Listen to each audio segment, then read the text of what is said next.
नमस्कार, आप देख रहे हैं डीडी हिमाचल और स्वागत है आपका कार्यक्रम कृषि दर्शन में। इस कार्यक्रम में हमें मिलती है कृषि एवं उससे जुड़ी सहायक क्रियाओं में विशेषज्ञों से महत्वपूर्ण जानकारी। कार्यक्रम में आज हम बात करेंगे शीत ऋतु में दुधारू पशुओं का प्रदेश में किस तरह से प्रबंधन हो। हम सभी जानते हैं कि पशुपालन के बिना कृषि और बागवानी की हम कल्पना भी नहीं कर सकते। जहाँ पशुपालन एक तरफ मानव संसाधन विकास में एक अहम भूमिका निभाता है, वहीं ये दूसरी तरफ स्वरोजगार का एक महत्वपूर्ण साधन है, एक विकल्प है। कार्यक्रम में आज इसी विषय पर हम अपने विशेषज्ञ से बात करेंगे। आज हमारे साथ कार्यक्रम में हैं धर्मपुर सोलन से वरिष्ठ पशु चिकित्सक अधिकारी एवं शल्य चिकित्सा विशेषज्ञ डॉक्टर विजय कुमार पाठक जी। डॉक्टर विजय, आपका कार्यक्रम में बहुत बहुत स्वागत है। नमस्ते। हम अपने दर्शकों को यहाँ बताना चाहेंगे कि ये हमारा लाइव फोन इन कार्यक्रम है। यदि आप हमारे विशेषज्ञ से कोई जानकारी चाहते हैं तो आप हमें कॉल कर सकते हैं। हमारे फ़ोन नंबर्स हैं, हमारा कोड है 0177 और हमारे फ़ोन नंबर्स है 28000177 और 28000178। यदि आप जो दुधारू पशुओं के प्रबंधन के विषय में कोई भी जानकारी चाहते हैं तो आप हमें कॉल कर सकते हैं। तो डॉक्टर विजय, जो है कार्यक्रम की हम शुरुआत करें और सबसे पहले जानना चाहेंगे कि जिस तरह से शीत ऋतु का जो है समय आ चुका है, तो पशुओं पर इसका क्या प्रभाव देखने को मिलता है? क्या किसी तरह के उनमें बदलाव आने शुरू होते हैं? किस तरह में उनमें परिवर्तन देखने को मिलता है इस शीत ऋतु में? देखिए डिम्पल जी, ऐसा है जहाँ पशुपालन क्योंकि किसानों ने अपनी आर्थिकी से जोड़े होते हैं जी, तो पशु पे या गाय पे किसी भी तरह का तनाव, चाहे वो शीत ऋतु का है, ज़्यादा गर्मी का है, वो उसके उत्पादन पे एक विपरीत असर डालता है और उसके उत्पादन पे बहुत फ़र्क पड़ता है जी। तो शीत ऋतु में हमें ख़ास इंतजाम करने पड़ते हैं ताकि वो उत्पादन बना रहे। जी, हाँ जी। तो डॉक्टर विजय, जिस तरह से दुग्ध उत्पादन की हम बात करें तो क्या कोई विशेष प्रभाव इस समय में रहता है, और यदि रहता है तो किस तरह के उपाय किए जाने चाहिए इस विशेष ऋतु में? बिल्कुल बिल्कुल। ये खासकर अगर हम ऊंचाई वाले क्षेत्रों की बात करें, जहाँ पे अब आने वाले क्षेत्रों में और बर्फ़ भी पड़ने वाली या पड़ चुकी है जी, तो ऐसे, और जहाँ पे दिक्कत ये है कि हमारे पास हरा चारा पर्याप्त मात्रा में नहीं है जी, और मतलब चारे की एक बहुत समस्या है, तो इसमें जो है और एक टेम्परेचर मेंटेन करना एक बहुत बड़ा चैलेंज रहता है कि किस तरह से इसको किया जाए, क्योंकि ना तो इतना धूप की वजह से गर्मी, क्योंकि पशु अगर अंदर ही बंधा हुआ है तो उसको इतनी गर्मी नहीं मिलती, जिससे उसके जो उत्पादन पे है बहुत असर पड़ता है। तो किसानों को चाहिए कि वो उचित व्यवस्था करे, अपनी पशुशाला की जो संरचना है कुछ इस तरह से बनाए ताकि वहाँ जितना भी धूप वो मिलती है वो उतनी मिले, और कोशिश ये हो कि वो जो उसके खिड़की दरवाजे इतने छोटे हैं और वो इस तरह ढके हुए हैं ताकि जो वहाँ पे पवन का प्रवाह ना हो और एक शाला के अंदर टेम्परेचर बना रहे। जी। ऊंचाई वाले क्षेत्रों की यदि हम बात कर रहे हैं, विशेषता हाँ जी, तो यदि हम अमूमन जो आम तौर पर देखें तो और किन बातों का ध्यान रखा जा सकता है पशुशाला के संबंध में?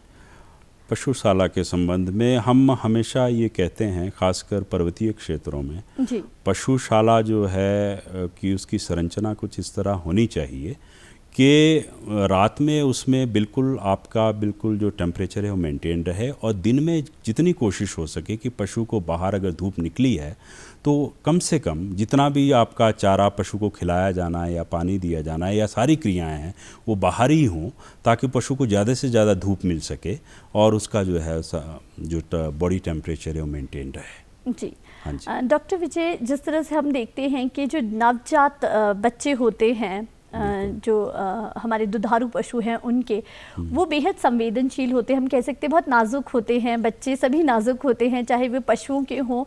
तो ऐसे में किन बातों का हम विशेष ध्यान रख सकते हैं शीत ऋतु में? यदि जिस तरह से आपने कहा कि इस समय में हमें बहुत ज़्यादा ध्यान रखने की ज़रूरत रहती है, चाहे वो माँ है या फिर वो नवजात शिशु है, तो कौन कौन सी बातों का पशुपालक जो है वो ध्यान रख सकते हैं? बिल्कुल बिल्कुल। सर्दियों में शीत ऋतु में एक ख़ास बात ये रहती है, खासकर पशुओं में ज़्यादातर प्रसव जनवरी फरवरी के माह में होते हैं, क्योंकि मैक्सिमम जो कृत्रिम गर्भाधान है वो मई जून के महीने में होता है, तो प्रसव का जो टाइम है वो जनवरी या फरवरी में हमें देखने को मिलता है। तो इस दौरान अगर प्रसव रात को होता है तो, और अब बच्चा अगर हो जाता है और वो अगर पशुपालक की निगरानी में ना होके उसकी एब्सेंस में हो जाता है, तो कई बार बच्चा होके वो कहीं साइड में पड़ा रहेगा और वो बिल्कुल, क्योंकि इतने लिक्विड से लिपड़ा रहता है, तो बहुत संभावना होती है कि उसको ठंड चढ़ जाए और वो बीमार हो जाए और उसकी मृत्यु भी हो जाए। तो ऐसे में पशुपालकों को ये सुझाव रहता है कि जब पशु प्रसव पे है रात को, एक तो हमेशा ध्यान रखें कि आपकी जो पशुशाला है वो गर्म रहे, और यहाँ अगर वहाँ पे थोड़ी बहुत भी ठंड है तो वहाँ कोई और हीटिंग अरेंजमेंट्स होने चाहिए। और जब खासकर बच्चा होना है, बछड़ा या बछी होनी है, तो उसका बार बार जाते रहें शाला में और देखें कि क्या प्रोग्रेस गाय में हुई है प्रसव की, ताकि जब बच्चा होते ही उसमें से उसको साफ़ करके, ड्राई करके, उसको कपड़े में लपेट के और वहाँ एक हीटिंग सिस्टम रखा जाए ताकि टेम्परेचर मेंटेन रहे और इस तरह जो है नवजात की देखरेख हो सके। जी। और ख़ासकर नवजात की जहाँ तक बात आती है बाद में भी मेंटेन करने की, तो इसके लिए ख़ासकर हम कंबल वगैरह या कपड़े की जो है एक बेल्ट सी उसके चारों एब्डोमेन, छाती की चारों तरफ बांध देते हैं, जाकि उसका टेम्परेचर बना रहता है। जी।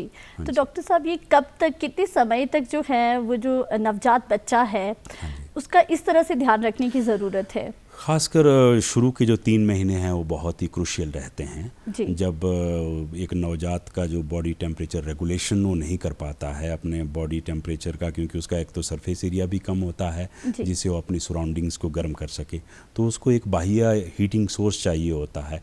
तो हीटिंग जो है, या तो अगर शाला में पशु ज़्यादा हैं और उनसे जो है वो तापमान निकल रहा है और पशुशाला में एक टेम्परेचर बना हुआ है तो अच्छी बात है, अन्यथा कुछ और भी इंतजाम किए जाने चाहिए जिससे वो पशु जो है वो बहुत ही कंफर्टेबल वहाँ रहे। जी। तो ऐसे में जो उसकी माता है, जो गाय है, उसका किस तरह का ध्यान रखा जाना चाहिए? क्या उन दोनों को जो है हम कह सकते हैं कि साथ में रखा जाना चाहिए, जिस तरह से हम कहते हैं कि उन दोनों को जो आपने जैसे कहा कि हीट जो है वो मिल सकती है? बिल्कुल, ज़्यादा साथ में तो नहीं रखा जाता क्योंकि संभावना रहती है कि कैसी ऐसा ना हो कि वो दूध जो है वो पी जाए। लेकिन अगर पशु और वयस्क वहाँ पशु हैं, अगर 4, 5 या 8, 10 पशु भी, एक जो हमारी सामान्य ग्रामीण परिवेश में शालाएं होती हैं उसमें अगर 5-6 पशु भी होते हैं तो उनसे हीट डिसिपेशन इतनी ज़्यादा होती है कि एक अगर बाह्य कोई खिड़की या दरवाज़ा खुला नहीं है तो वहाँ बहुत अच्छा एक टेम्परेचर बन जाता है। जी। बन जाता है। डॉक्टर साहब, ऐसे समय में जो है पशुशाला की साफ़ सफाई का ध्यान रखना बहुत ज़्यादा ज़रूरी है, तो उसकी साफ़ सफाई और रख रखाव में किन बातों का ध्यान जो है वो पशुपालक रख सकता है? बिल्कुल, ये बहुत ही प्रासंगिक सा प्रश्न है आपका। खासकर जो बर्फीली जगहों पे, बर्फीली स्थानों पे जहाँ पे पशु जब बाहर बर्फ़ पड़ी होती है तो काफ़ी समय जो है उनको पशुशाला में ही गुजारना पड़ता है। और जो उसका जो मलमूत्र है वो उसकी सफाई जो है जितनी बार होनी चाहिए, जितनी 2 या 3 बार दिन में होनी चाहिए, वो नहीं हो पाती है। और अगर उसकी जो पशुशाला की जो संरचना है कुछ ढंग से नहीं है, वो कुछ साइंटिफिकली अच्छे ढंग से नहीं बनी है, जहाँ जो है स्पॉन्टेनियस जिसको हम कहते हैं कि मलमूत्र का जो मूत्र की विशेषता निकासी नहीं हो पा रही है और वो मूत्र वहीं रह जाता है, तो उससे जो है एक तो बहुत सारी जो हम कहते हैं जो वांछित जैसी गैसें, जैसे मीथेन हो गई, अमोनिया हो गई या सल्फ़र हो गई, ये गैसें वहाँ इकट्ठा हो जाती हैं और वो पशु उनको इनहेल करते हैं जिससे उनके स्वास्थ्य पर दुष्प्रभाव पड़ता है। इसके अलावा मलमूत्र में जो है उनके पशु जो के खुर जो है पड़े रहते हैं, जिससे लेमिनाइटिस जिसको हम कहते हैं, फुट रॉट, ऐसी जैसी बीमारियां पनपती हैं। तो पशुपालकों को यही सुझाव रहता है कि जब भी उनको मौका मिले कि बाहर मौसम थोड़ा साफ़ है, पशुओं को बाहर निकालें, चाहे थोड़ी देर के लिए निकालें और वहाँ साफ़ सफाई करें। पहले चाहे मल को निकालें और फिर पानी के जेट से जो है वो मूत्र को निकालें, क्योंकि वहाँ एक नाली अगर बनी हुई है तो वो खुद ही जो है वहाँ से निकल जाता है। कोशिश ये होनी चाहिए कि जितना फ्लोर सूखा रहेगा उतना वहाँ एक्यूमुलेशन नहीं होगा, गैसेस नहीं निकलेगी और जहाँ पे अच्छी हवाजाही है तो पशु स्वस्थ रहते हैं। जी।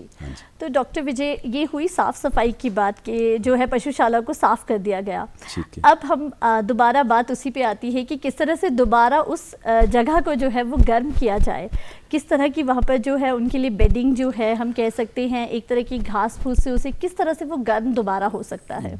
बिल्कुल, ये बहुत ही खासकर उन क्षेत्रों के लिए जहाँ पे बर्फानी स्थिति है, तो फर्श अक्सर जो है या जो ज़मीनी फ्लोर है वो हमेशा ठंडा रहता है। तो कोशिश ये होनी चाहिए, हमारे पास चीड़ के पत्ते हो गए, अल्पाइन के, या और पुआल धान की हो सकती है, वो और घास हो सकती है पुरानी, तो उसकी वो आधा फुट तक वो बिछाए रखते हैं, जिससे एक तो गर्मी बनी रहती है और सीधा संपर्क पशु का जो है वो फ्लोर के साथ नहीं होता, तो इससे भी वो थोड़ा सा राहत महसूस करता है। इसके अलावा और भी विकल्प आ गए हैं आजकल, रबर मैट्स जो है वो मार्केट में अवेलेबल हैं, तो वो भी बिछाए जाते हैं। उससे एक तो फिसलन का खतरा कम हो रहता है और थोड़ी वार्मथ भी जो है, गर्मी जो है शाला में बनी रहती है। जी हाँ जी जी। डॉक्टर विजय, यदि हम बीमारियों की बात करें सर्दी की ऋतु में, तो क्या कोई विशेष बीमारियां जो है वो सर्दी की ऋतु में दुधारू पशुओं में देखने को मिलती हैं?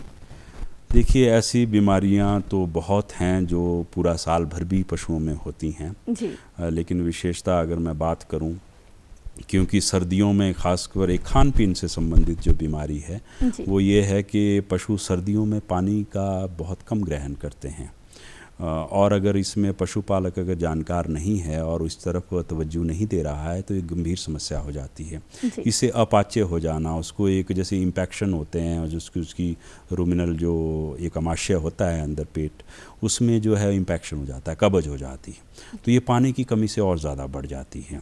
अगर उसका समय रहते ना हो तो कई बार ये अवरोध का रूप भी लेता है और ये परमानेंट हो जाते हैं। तो ये इसमें किसान को ये ज़रूरी हो जाता है कि वो पानी की सुनिश्चित जो मात्रा जो है कम से कम 35-40 या 50 लीटर, जैसा भी पशु का आकार है उसके हिसाब से वो सुनिश्चित करे, तो उसको गुनगुना पानी पिलाए।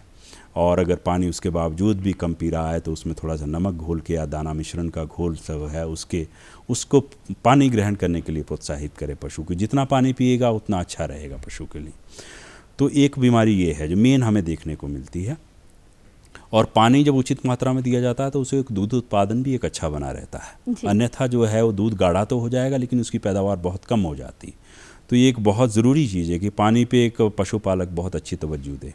दूसरी बात ये है, जो हमारे पास संक्रमण से बीमारियां जो अक्सर इस सीज़न में फैलती हैं, वो खुरपका मुंहपका रोग है, जिसकी हमारे पास हालांकि वैक्सीन्स है। चाहे लंगड़ा बुखार है, ब्लैक वाटर भी एक ऐसी बीमारी है जो अक्सर हमें विंटर्स में देखने को मिलती है। तो इनके दोनों ही बीमारियों की हमारे पास वैक्सीन्स हैं जो हम पीरियोडिकली निःशुल्क करते हैं। इसके अलावा जो है, जो हमें जनवरी फरवरी में खासकर जो मैंने जिसको जैसे कहा, क्योंकि प्रसव होते हैं इस दौरान, तो प्रजनन संबंधी विकार हमें बड़े मिलते हैं। जैसे हो गए कई बार प्रसव में जो है दिक्कत आ गई पशु को, तो पशु लेटा हुआ है, तो जब वो डॉक्टर आएगा तब तक उसका इंतज़ार करना पड़ता है। इससे होता क्या है कि पशु का जो है वो टेम्परेचर, जो उसका तापमान है वो गिरता है जब ये लंबी प्रक्रिया हो जाती है। इसके अलावा कई बार बच्चा देने के बाद जो है वो पूरा का पूरा घमास बाहर आ जाता है, और जब ये शीत ऋतु में जब इतना सरफेस एरिया बॉडी का एक्सपोज हो जाता है बाहर, तो उससे भी पशु का जो है तापमान गिर जाता है और कई बार ये बहुत ख़तरनाक हो जाता है। तो इसमें किसानों को यही सुझाव रहता है कि जब भी ऐसी कभी स्थिति आती है तो निकटतम जो पशु चिकित्सा अधिकारी से जल्द संपर्क करें, ताकि इसका निदान हो सके और जल्दी पशु जो है वो जो हीट, जो हाइपोथर्मिया का स्ट्रेस है वो कम हो जाए। जी हाँ जी। डॉक्टर साहब, तो ऐसे भी जो समस्याएं जो है हम कह सकते हैं कि जिसमें लक्षण हैं वो किस तरह के रहते हैं, जो हम पहले जो है देख सकते हैं और हम कर सकते हैं कि उसका कुछ उपाय किया जा सके समय रहते? हाँ बिल्कुल बिल्कुल। जैसे मैंने पहली बात कही कि एक जो जीरण, जो अपाच्य या कॉन्स्टिपेशन की बात करी, तो उसमें सामान्य तौर पे जो हमारे पशुपालक भाई हालांकि इस चीज़ को जानते भी हैं बहुत हद तक, तो हमारे पास लेग्जेटिव जैसे ऑयल्स होते हैं, घर में तेल वगैरह का होता ही है हर घर में। तो और हमने जो एक बेसिक सी किट इनको तकरीबन हर पशुपालक को बताई होती है कि उसने एक पतीसा रखना है या कुछ और भी मिश्रण होते हैं वो रखे होते हैं। तो वो तकरीबन 500 ml, आधा लीटर से 1 लीटर पानी में उसको तेल में उसको मिला के उसको पिलाया जाता है। तो ये ऐसी समस्याएं जो है ये ठीक हो जाती हैं। दूसरी बात, जो एक मैंने आपको जो वायरल बीमारियां बताई, वो तो क्योंकि वैक्सीन हो गई है तो शायद अगर वो करवा लेता है, और ये करवानी भी चाहिए उनको, तो इससे उसका भी उपचार हो जाता है। इसके अलावा जो प्रजनन संबंधी खासकर विशेषतः जो विकार आते हैं, ये बहुत सारी चीज़ें जो है खान पान से रिलेटेड हैं, संबंधित हैं, और अगर पशुशाला में उसकी संरचना सही बनी है तो ये दिक्कतें नहीं आती। तो किसानों को यही रहता है कि वो जो भी एक तो जो आहार है उसका बहुत संतुलित होना चाहिए, और अगर पशु की उसका उत्पादन स्तर बहुत अच्छा है तो उसमें जो है कैल्शियम और जो लवण मिश्रण है इसकी उसको नियमित जो है वो मिलना चाहिए। तो जब ऐसा परिवेश रहता है तो ये दिक्कतें बड़ी कम आती हैं। जी हाँ जी। डॉक्टर साहब, जिस तरह से हमारा पर्वतीय प्रदेश है और हिमपात जो है होता है, तो ऐसे में हम देखते हैं कि कई बार, जैसे आपने समस्याओं की बात की, हाँ तो जी। बहुत सी समस्याएं देखने को मिलती हैं और हम समय रहते हैं जो पशु चिकित्सक के पास नहीं जा सकते हैं, जो हमारे पशुपालक हैं। तो हाँ ऐसे जी। में वो घर पर जो है कौन कौन से ऐसे घरेलू उपचार कर सकते हैं जिससे उन्हें लाभ मिल सकता है? बिल्कुल, जहाँ तक हमारे जो मैं कहूँगा कि वुंड्स भी बहुत पशुओं में होते हैं, है ना, तो उनका प्रबंधन भी जैसे हम मानव उसमें करते हैं कि वो एक बीटाडीन है या कोई एक एंटीसेप्टिक लोशन है। तकरीबन हर घर में एक पोटाशियम परमैंगनेट एक ऐसी दवाई है जो तकरीबन हर घर में आप पशुपालक के पास मिलेगी, तो उसको साफ़ करके वो पट्टी वगैरह कर सकते हैं, जो एक सर्जिकल वुंड्स की बात है। इसके अलावा पाच्य संबंधी जो मैंने आपको कहा कि जिसमें अजीर्ण या जैसे कॉन्स्टिपेशन जो हो जाती है, इम्पैक्शन हो जाता है, उसमें जो है तेल पिला के और उसको पिला के और कई बार हींग का सेवन करके खास करके, तो इससे बड़ी उसको राहत मिलती है जब तक सेवा सरकार जो है पशु चिकित्सा अधिकारी से नहीं मिलती। इसके अलावा अफारा भी एक बहुत इमरजेंसी हो जाती है कई बार, और कई बार तो ऐसा होता है कि जब तक हमारे पशु चिकित्सा संस्थान से उसको सेवा मिली, कई बार पशु जो है उसका ग्रास बन जाते हैं और पशु मर जाते हैं। तो इसमें किसानों को हमेशा ये संदेश रहता है कि हमेशा एक तारपीन का तेल 50-60 ml 1 लीटर कोई जैसे सरसों का तेल हो गया या कोई लिंसीड ऑयल हो गया उसमें मिला के उसको फ़ौरन पिला दें तो उससे राहत मिलती है। जी। इसके अलावा वो वैसे उनके किट में कुछ दवाइयाँ बेसिक सी रखी होती हैं। जी। हाँ जी, हाँ जी। जो पशुपालकों को आप समय पर जो है जब भी वो आपके संपर्क में आते होंगे। बिल्कुल आते हैं। हमारी जो मैं कहता हूँ नियमित तौर पे पशुपालन विभाग जागरूकता शिविर, वर्कशॉप्स, ट्रेनिंग्स वगैरह करता रहता है। जी। तो इसमें हर किसान को, पशुपालक को एक बेसिक सी चीज़ें बताई जाती है, उसके पास क्या रेडीमेड हमेशा रहना चाहिए। जी। हाँ जी। डॉक्टर विजय, हम जैसे सर्दियों की बात करें, शीत ऋतु की, तो हम सभी देखते हैं कि हमें अधिक ऊर्जा की ज़रूरत रहती है सर्दी के दिनों में। तो क्या ऐसे में जो हमारे पशु हैं उनके आहार में भी किसी तरह का परिवर्तन होना चाहिए? उन्हें कुछ अतिरिक्त जो है उनके चारे के साथ दिया जाना चाहिए?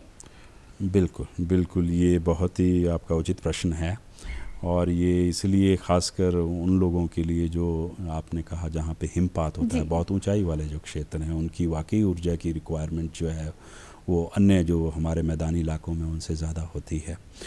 तो ऐसे क्योंकि हमारा जो उनको राशन देने की जो बात है, हमेशा हम ये बात करते हैं कि हमारा जो चाहे वो दाना मिश्रण की बात करें, चाहे सूखा चारा की बात करें, चाहे उसमें हरा चारा, उसकी एक अनुपात होता है। तो वो हमेशा वो दाना हमेशा उस अनुपात में ही मिलना चाहिए। हम ये हमेशा कर सकते हैं कि जो हमारे ऊंचाई वाले क्षेत्र हैं तो उसको अनुपात को बिगाड़े बगैर उसकी गुणवत्ता को अच्छा करें, जिससे जब गुणवत्ता जो है चारे की अच्छी होगी तो उसको ऊर्जा अच्छी मिलेगी।